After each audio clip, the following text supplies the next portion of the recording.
Welcome to Chillin' 101. We hope this video helps. You start by confirming eligibility and removing immediate roadblocks. Check you have 1,000 subscribers and 4,000 watch hours in the past 12 months.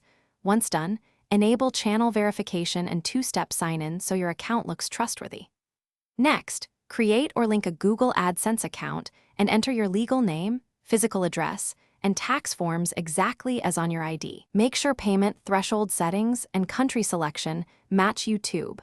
This prevents verification mismatches later when AdSense reviews your application. Once your basics are aligned, tackle the middle steps that usually block monetization. If AdSense throws identity or address errors, update both AdSense and channel payment details to match. Differences in formatting often trigger rejections. For content or copyright concerns, remove or replace problematic videos and resolve claims, then reapply. Also inspect the AdSense account for policy violations, pending PIN mail, or unverified tax/payment info. Clearing those items speeds automatic review. Make sure to wait for processing windows.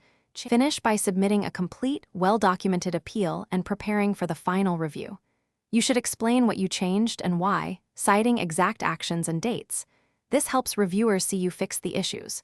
Then monitor YouTube Studio and AdSense emails for confirmation. Reviews typically take 7 to 30 days. If status stalls, troubleshoot by clearing browser cache, using incognito, or switching browsers and devices. If necessary, contact AdSense support with screenshots and your appeal reference. One key tip: keep a clear audit trail of edits and communications. Thanks for watching. Consider subscribing if we helped you.